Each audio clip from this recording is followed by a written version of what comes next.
नमस्कार दोस्तों, प्रस्तुत है सुषमा मुनींद्र जी द्वारा लिखी कहानी योगदान। परसों बाणी का ब्याह है। आज आंगन में मंडप सजाया जा रहा है। बांस बांधे जा चुके हैं। बांसों के ऊपर छाया के लिए पाकर की हरी टहनियां तोड़कर रखी जा रही हैं। घर के बड़े दामाद राघव हंस रहे हैं। मंडप की ऊंचाई कुछ अधिक रखी है ना। दूल्हा लंबा है, ऊपर से मोर भी बंधेगा, कहीं कमर झुकाकर फेरे न लेने पड़ जाएं बेचारे को। सुनकर हंसी की फुलझड़ियां छूट गईं। तभी बड़ी सलहज नलिनी ने राघव की पीठ पर हल्दी से सने हाथ का छापा बना दिया। राघव नलिनी के पीछे दौड़े। कुर्ता खराब कर दिया भाभी, पूरे पैसे गिना लूंगा। हाँ, फूटी कौड़ी भी नहीं मिलेगी बीडीओ साहब। नलिनी खिलखिलाकर हंस रही है। इधर पीठ पर हल्दी के धौल पड़ रही हैं, तो दूसरी तरफ ढोलक की थाप। ट्यूबलाइटें लग चुकी हैं। आंगन दूधिया प्रकाश से जगमगा रहा है। बच्चों की टोली एक तरफ बिछाए गए गद्दों में गुलाटियां खा रही हैं। आंगन के एक निरापद कोने में बड़े से चूल्हे पर घर की मछली बहू गौरी पूरियां तल रही है। रिश्तेदार एकत्र हो गए हैं। इतने लोगों की रसोई उसे ही तो बनानी है। हलवाई कल से लगेगा। बड़े बेटा बहू संजय नलिनी, छोटा बेटा बहू संदीप जयमाला, बड़े बेटी दामाद गणेशी राघव, मंझले बेटी दामाद प्रभा ओंकार आज सुबह आए हैं। अम्मा चगन मगन है। सबसे छोटी पुत्री वाणी के हाथ पीले कर दायित्व मुक्ति का संतोष चेहरे से स्पष्ट झलक रहा है। बाबूजी आगंतुकों में व्यस्त हैं और अम्मा कमर पर हाथ धरे आंगन में डोलती फिर रही हैं, आदेश निर्देश दे रही हैं। जयमाला, भीड़ भाड़ है, तुम्हारा बच्चा 5 महीने का है, काम में न जुट जाना, उसे देखना। अपनी लाडली ननद के ब्याह में मुझसे खाली बैठा जाएगा क्या अम्मा? बच्चा पहले, काम तो होता रहेगा। जयमाला ने मुक्ति की सांस ली। और हाँ नलिनी, कल बाणी के हाथ पैर पे मेहंदी तुम्हें ही लगानी है। इसे ब्यूटी पार्लर भी ले जाओगी ना? मेकअप का सामान भी खरीदना है। तुम सामान खरीदना खूब जानती हो। इसके सैंडल तो अभी तक नहीं आए। अम्मा, मैं सब कर दूंगी, कसर नहीं उठा रखूंगी। क्यों फिक्र करती हो? नलिनी को बाजार भेज दिया जाए तो वह पूरा बाजार खंगाल कर दिन अस्त होने पर ही बहुरती है। अपना रुचि का काम पाकर वह खुश हो गई। अरे गणेशी प्रभा, तनिक सुनो तो, अभी कई जगह कार्ड नहीं बटे हैं। कल सुबह तुम लोग नहा धोकर निकल जाना। अभी तक कार्ड नहीं बटे अम्मा? यहाँ का काम तो बड़ा ढीला पोला है। गणेशी ने कपाल पर हाथ मारा। सब राम भरोसे चल रहा है बिटिया। ये संजीव और गौरी तो ऐसे निठल्ले हैं कि इनसे कोई काम ही नहीं होता। अब तुम सब आ गए हो, सबका योगदान रहेगा तो बाणी राजी खुशी विदा हो जाएगी। अम्मा ने दुखड़ा रोया। निठल्लेपन से उन्हें संजीव की याद आई। हाय नारायण, संजीव वाणी के गद्दे रजाई में रुई भरवाने गया था, अब तक नहीं लौटा। जहाँ जाता है चिपक जाता है। पनीर का ऑर्डर देने कब जाएगा? इतना दिमाग तो है नहीं कि उसी तरफ से एक काम भी करता है। तभी संजय ने गुहार लगाई। अम्मा, मैं फ्रिज ले आया, बताओ कहाँ रखवा दूं? और ये टीवी ओनिडा का है। भाव भैया लम्बा फ्रिज और टीवी पर अपना खुरदरा हाथ फेरने लगी। कहाँ सोचा था कि वाणी को इतना कुछ दे पाऊंगी। संजय और संदीप ने सब संभाल लिया। संजय थानेदार है, संदीप सब इंजीनियर और एक है श्रीमान संजीव मिश्रा, प्राइवेट स्कूल में पीटी मास्टर। अम्मा की तो लुटिया ही डुबो दी। सेज कसर पूरी कर दी गौरी ने। न सूरत, न शक्ल, न दहेज। संजीव अपनी साधारण पत्नी से संतुष्ट है तो रहे, अम्मा कैसे हो जाए? उन्हें अच्छे बुरे की परख है, इसलिए संजीव और गौरी पर दृष्टि पड़ते ही मुख मुद्रा विकृत हो जाती है। वे निकट खड़ी बुआ को बताने लगी, संजय फ्रिज दे रहा है, संदीप कलर टीवी। अभी जाने कितना खर्चा होगा बेचारों का। प्रभा गर्व से बताने लगी, मैं स्टीरियो सिस्टम दे रही हूँ। हैसियत तो इतनी नहीं है, पर बाणी का ब्याह क्या बार बार होगा? सच्ची, मैं तो डाइनिंग टेबल दिए दे रही हूँ। अरे देने का दिल होना चाहिए, दिल। गणेशी ने दाएं हाथ से 2 बार सीना ठोका। और गौरी क्या दे रही है? बुआ पूछने लगी। देगी क्या? एक चादर तो काट रही थी, कहती है पैचवर्क की कढ़ाई है। पता नहीं क्या है ये पैचवर्क, इतना भारी योगदान। प्रभा ने आंखें फैलाई तो आंगन एक बार फिर ठहाकों से गूंज उठा। ये ठहाके पूरियां सेकती गौरी के कानों में पड़े तो हाथ में पकड़ी पूरी छन से कढ़ाई में जा गिरी और तेल उछलकर उसकी कलाई पर पड़ गया। फफोले निकल आए। वह आ भर कर रह गई। इस घर में उसकी पीड़ा समझने वाला कोई नहीं है। संजीव ने कितना कहा, कोई बड़ा आइटम दे दो, कहीं से कुछ ऋण ले लो। वे अड़ गए। श्रमदान कर तो रहा हूँ और क्या करूँ, महीना भर से झोला लटकाए बाजार दौड़ रहा हूँ। तुम अचार बड़ी पापड़ साड़ी के फॉल में माथा पच्ची कर रही हो, ये कुछ नहीं। नहीं, योगदान वो अच्छा जो ऊपर से दिखे। न दिखे, मैं ऋण नहीं लूंगा, बस न ले। सुनाया तो उसे जा रहा है ना, खुद तो सुबह से न जाने कहाँ गायब है। फिर सच तो ये है उसे स्वयं भी चादर देने में लज्जा आ रही है। वह चादर के साथ में वो साड़ी जो उसे मामा के घर से मिली है दे देगी और एक जोड़ी पायल भी। अपनी इज्जत अपने हाथ होती है। अम्मा जी, आज चाय वाय मिलेगी या नहीं? पुरुषों के समूह से ओंकार का स्वर उभरा। अभी बनवाती हूँ, कहकर अम्मा अपने स्थान पर खड़ी खड़ी गौरी की ओर घूमी। गौरी तनिक उठ जा, हाथ पैर चला। सब सुबह से काम में लगे हैं और तुझे इतना होश नहीं कि चाय बना दे। चल, बाकी पूरियां बाद में सीखना। गौरी की विचार श्रृंखला टूटी। सिर पिटाकर बोली, कितने कप बनाऊं अम्मा? 15-20 कप बना, और कितना? चाय हम भी पियेंगे। हम भी। बच्चे उचक उचक कर कहने लगे। वैसे तो ये लोग चाय पीते नहीं, पर आज पी लेंगे आधा आधा कप। 2-4 रोज मौज मार लें। नलिनी का समर्थन मिल गया तो बच्चे नारेबाजी करने लगे। नलिनी मामी जिंदाबाद, नलिनी ताई अमर रहे। अम्मा वानर सेना का कोरस सुनकर लोटपोट हो गई। आगंतुकों के बीच बैठे बाबूजी का उत्साह समुद्र सा ठाठे मार रहा है। बार बार दोहरा रहे हैं, एकनाथ मजिस्ट्रेट है, बड़े भले लोग हैं, दान दहेज की मांग नहीं की, बोले जो इच्छा हो दे दीजिए। वाणी बड़ी भाग्यवान है जो इतना अच्छा वर घर मिल रहा है। समझ लीजिए घर बैठे रिश्ता आ गया। संजीव की खोज में बाबूजी कैसे मुंह फाड़ कर कह रहे हैं कि घर बैठे रिश्ता आ गया। जिस लाडली के लिए कहते न आगाते थे कि अपनी इस बच्ची को बड़े ठाट बाट से विदा करूंगा, ऐसी सुंदर उच्च शिक्षिता कन्या के तो घर बैठे रिश्ते आएंगे। उसी रूपवती कन्या के लिए वर ढूंढने निकले तो जूते घिस गए। जहां भी जाते दहेज पर बात अटक जाती। बाबूजी निराशय की गहरी घाटी में लुढ़कते ही चले जाते, यदि संजय अपनी कर्मठ भुजा बढ़ाकर उन्हें ऊपर न खींच लेता। गौरी के साथ उसके मामा की पुत्री के वैवाहिक आयोजन से लौटा तो एकनाथ पांडे का प्रसंग उसके मस्तक में छाया हुआ था। बाबूजी, आयोजन में एकनाथ आया था, अभी अभी सिविल जज हुआ है, आप पत्र व्यवहार कीजिए, मैं पता ले आया हूँ। हाँ बाबूजी, लड़का बहुत अच्छा है, मुझे लगता है यहाँ बात बन जाएगी। एकनाथ के पिता नहीं हैं, बस माँ और विवाहिता बहन श्यामा है।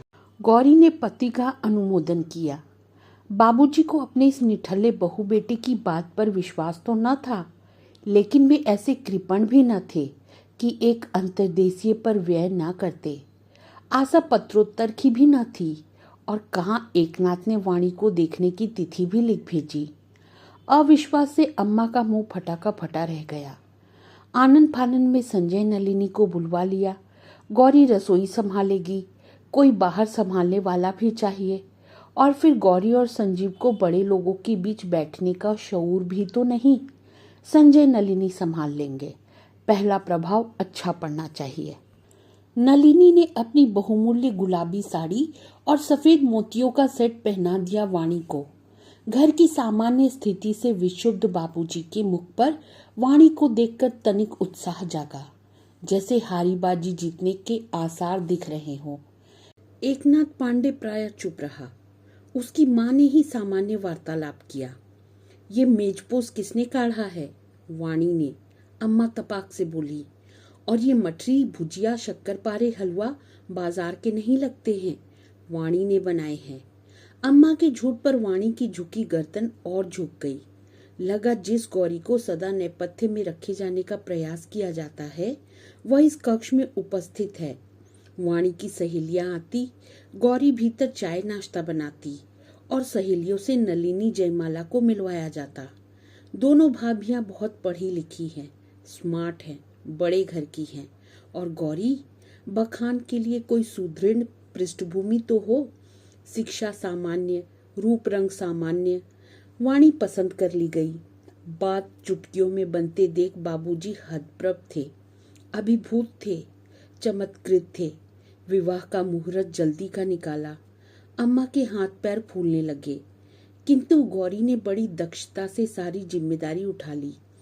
संजीव आढ़त, हलवाई, सुनार, टेंट हाउस के चक्कर काटने लगा। गौरी आचार, पापड़, बड़ी, चिप्स, चादर तैयार करने में संलग्न हो गई। कितनी दुकानें देखकर तो कपड़े का चुनाव कर पाई। आसमानी चादर में टंके काले कपड़े के फूल। अपने निर्माण पर मुग्ध थी गौरी। दूसरे दिन सुबह से मंत्री पूजा की तैयारी होने लगी। संजय और संदीप लाइट्स अरेंजमेंट और पंडाल की व्यवस्था देख रहे थे।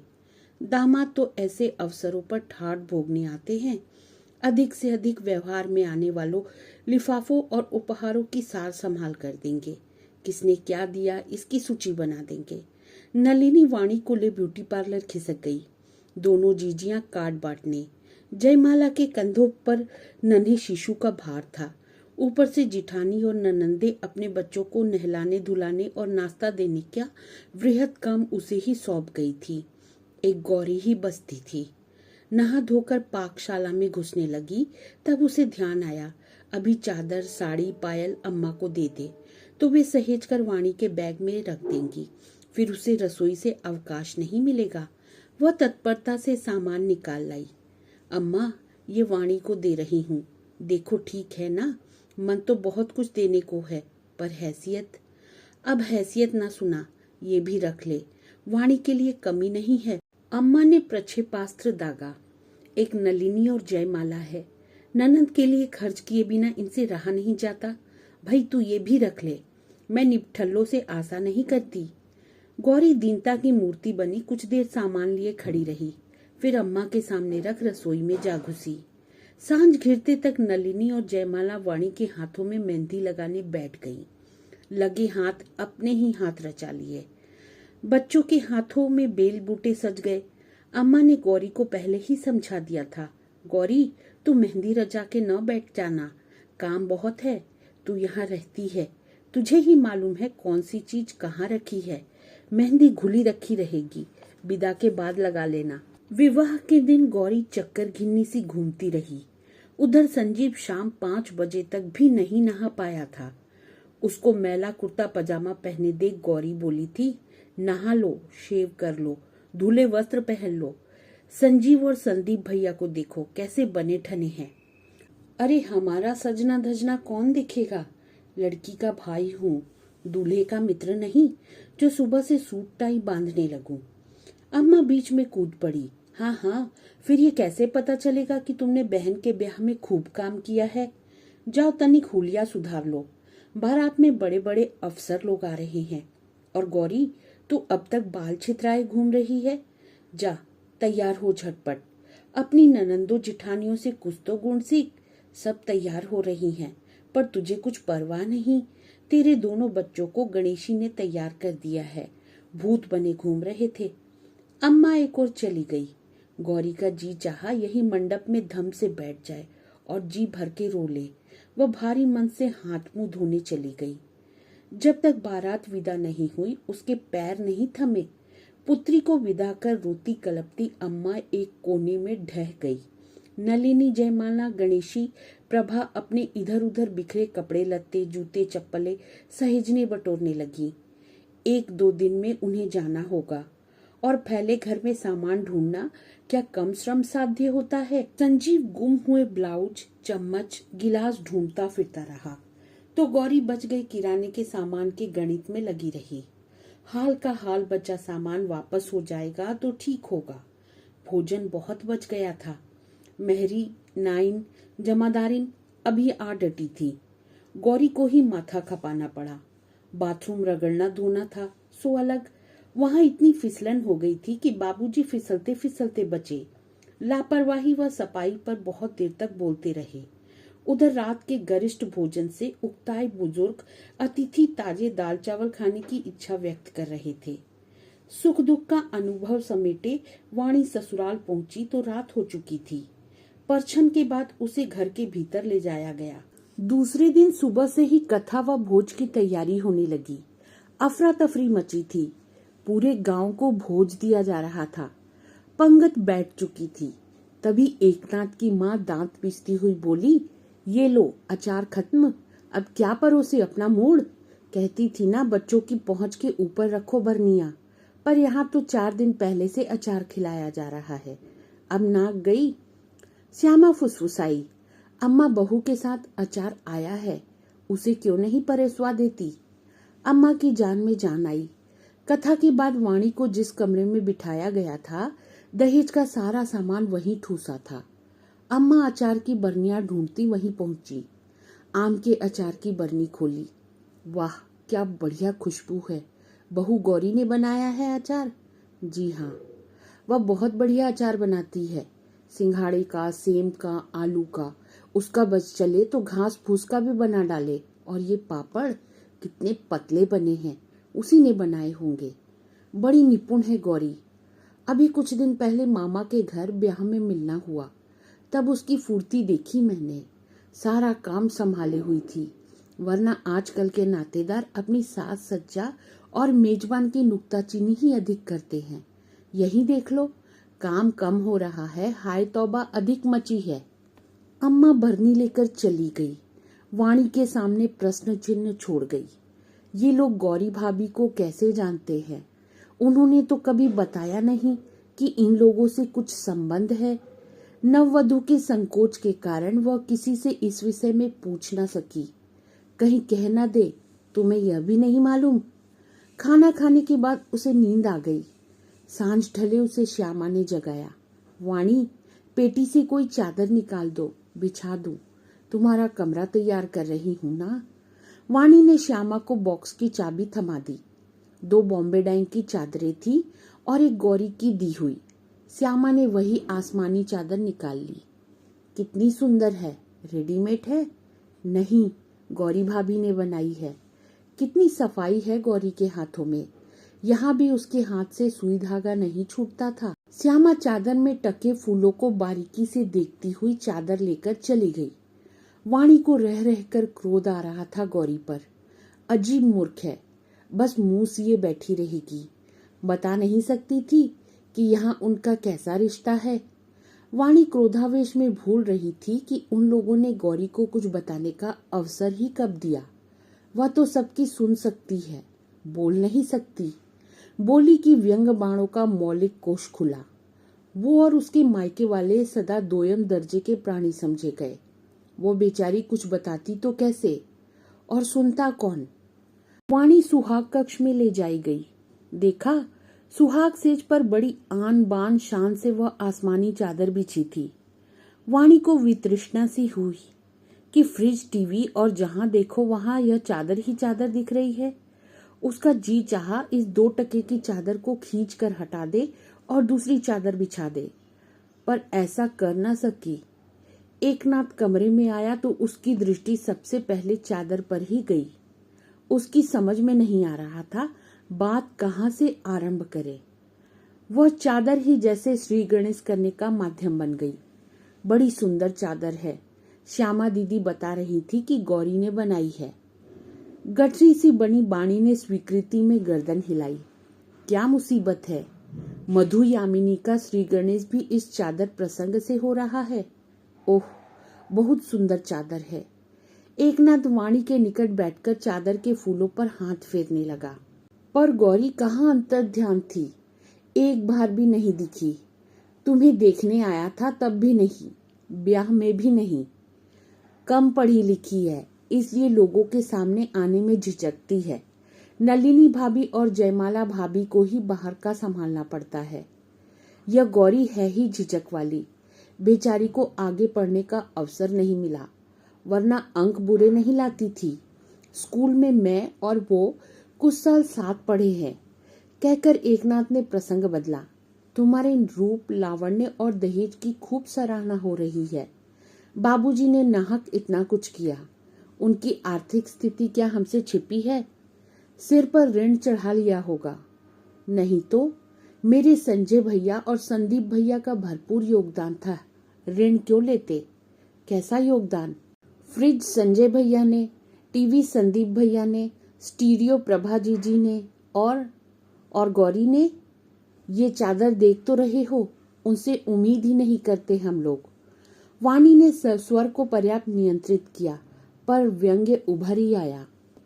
एकनाथ कुछ देर अपनी सद्य परिणीता पत्नी को निहारता रहा। तत्पश्चात बोला, सबसे बड़ा योगदान तो गौरी का है वाणी। वह मेरे दूर के रिश्ते की बहन है।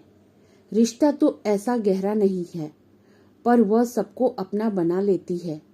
परिश्रमी ऐसी है कि उसने कभी तुम लोगों को कभी शिकायत का अवसर नहीं दिया होगा। जिसके भी घर जाती है काम संभाल लेती है। अभी कुछ दिन पहले वो अपने पति के साथ अपने मामा की बेटी के विवाह में आई थी। मैं भी अम्मा को लेकर गया था। कितनी दुर्बल हो गई है गौरी। हंसकर कहने लगी, दुबली कैसे ना हो जाऊं। गृहस्थी चलाना हंसी खेल नहीं है। अब तुम भी गृहस्थी बसा लो एकनाथ।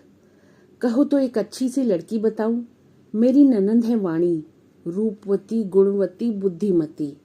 बाबूजी अधिक दहेज नहीं दे पा रहे, वरना लड़की तो हीरा है। हीरा जिसके घर जाएगी स्वर्ग बना देगी। तुम उसे एक बार देख लो तो मना नहीं कर पाओगे। मैंने पूछा, तुम्हारी तरह निपुण है ना? कहने लगी, मैं तो उसके सामने कूड़ा करकट हूँ। उसे देख लो, वरना बाद में पछताओगे। और हाँ, दहेज के लिए लार ना टपकाने लगना, वरना मैं द्वार से ही कह दूंगी। आगे जाओ बाबा, कहकर हंसने लगा एकनाथ। ऐसी मस्करी करती है कि पूछो मत। गौरी भाभी हास परिहास भी जानती है। वाणी चकित हुई। उसने तो उन्हें सदैव मरी बछिया की भांति मुंह लटकाए ही देखा था। एकनाथ आगे बोला, गौरी ने तुम्हारा ऐसा विस्तृत वर्णन किया था कि मैं तुम्हें देख लेने का लोभ स्मरण ही न कर सका, और जब देखा तो देखते ही ढेर हो गया। पहली नजर में ही अपना दिल हार बैठा। लगा गौरी ने तुम्हारा वर्णन ठीक ही किया था। और जब तुम्हारा बनाया मेजपोश देखा, गुजिया खाई, तो लगा जैसे मुझे मेरा अभिष्ट मिल गया। गौरी ने तुम्हारे बाबूजी की आर्थिक स्थिति पहले ही बता दी। पता दहेज मांगने का तो प्रश्न ही नहीं था। वाणी को जैसे काठ मार गया। जिह्वा तालू से चिपकी जा रही थी। एकनाथ ने निकट खिसककर उसके प्रकंपित हाथ थाम लिए। ये क्या? इतना घबरा क्यों रही हो? मुझसे डर रही हो क्या? भाई, मैं बड़ा सज्जन व्यक्ति हूँ। एकदम सीधा, सरल, निष्कपट, ग्रामीण परिवेश में पला बढ़ा। इच्छा थी गौरी जैसी सीधी सरल घरेलू पत्नी मिले, जो अपने दो दक्ष हाथों से मेरे घर को संवार दे। पत्नी चुनने के मापदंड प्रत्येक व्यक्ति के भिन्न भिन्न होते हैं। मुझे खुशी है कि तुम मेरे मापदंड में खरी उतरी हो। वाणी कुछ देर चुप बैठी रही, जैसे शब्द ही विलुप्त हो गए हों। फिर देह की समस्त ऊर्जा कंठ में संग्रहित कर किसी प्रकार बोली, पर गौरी भाभी ने कभी नहीं बताया कि इस विवाह के लिए उन्होंने प्रयास किया था। उसकी श्रेय लेने की आदत नहीं है। उसने पत्र लिखकर मुझे भी मना किया था कि तुम्हें कुछ न बताऊं। कहीं तुम ये न समझ लो कि तुम्हें मैंने गौरी के दबाव में आकर पसंद किया है। ऐसे निष्कपट, निष्कलुष, निस्वार्थ लोग भी हैं इस धरती पर। वाणी निरुत्तर हो गई। क्या कहती? भाभी की सारी चेष्टाएं हमारे घर में बुरी तरह असफल सिद्ध हुई हैं। कोई भी उनसे प्रसन्न नहीं है। पत्नी को चुप देखकर एकनाथ मुस्कुराया। तुम सोच रही होगी, प्राणनाथ ये क्या ले बैठे? कितना सोचा था, कम से कम आज की रात किसी अन्य का प्रसंग न उठाऊंगा, बस अपनी कहूंगा, तुम्हारी सुनूंगा। पर इस चादर ने सब गड़बड़ कर दिया। चादर देखी तो अनायास गौरी की याद आ गई। खैर, अब मास पारायण के एक अध्याय समाप्त और दूसरा अध्याय शुरू। वह बत्ती बुझाने के लिए उठ खड़ा हुआ। इधर वाणी गौरी के योगदान की समीक्षा में डूबी थी। तो दोस्तों, मुझे उम्मीद है कि आपको यह कहानी पसंद आई होगी। अब मिलती हूँ अगली कहानी के साथ। तब तक के लिए अलविदा।